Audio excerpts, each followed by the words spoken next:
আসসালামু আলাইকুম এভরিওয়ান, কেমন আছেন? আশা করি সকলে ভালো আছেন। তো আপনার মাঝে চলে আসলাম আরও নতুন একটি ভিডিও নিয়ে।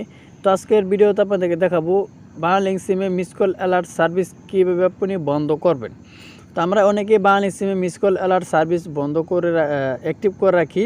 তো আমরা চাচ্ছি না সেই মিস কল অ্যালার্ট সার্ভিসটি আর ব্যবহার করব, এটা একদমই বন্ধ করে দেবো। কীভাবে বন্ধ করা হয় আপনি বুঝতেছেন না।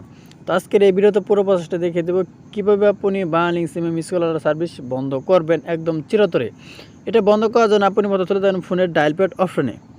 তো আমি আমার ফোনের ডায়াল প্যাড অপশনে চলে আসলাম। চলে আসার পর এখানে আপনি ডায়াল করে দেবেন *121# *121 আপনি ডায়াল করে দেবেন আপনার বাংলালিংক সিমে। তো আমি আমার বাংলালিংক সিমে ডায়াল করে দিলাম।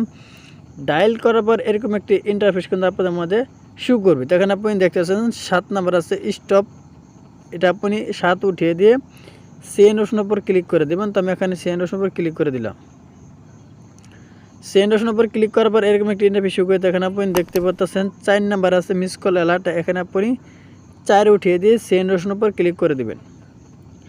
সেন্ড অপশনের উপর ক্লিক করার পর এখানে আপনি দেখতে পাচ্ছেন 2 নাম্বার আছে ডিঅ্যাক্টিভেট, এখানে আপনি 2 উঠিয়ে দিয়ে সেন্ড অপশনের উপর ক্লিক করে দেবেন।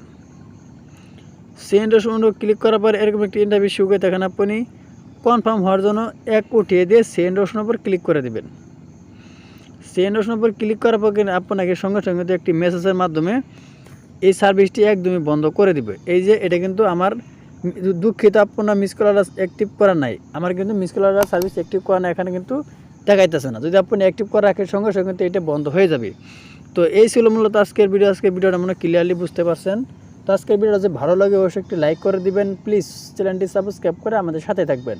তো সবাই ভালো থাকুন, সুস্থ থাকুন, আল্লাহ হাফেজ।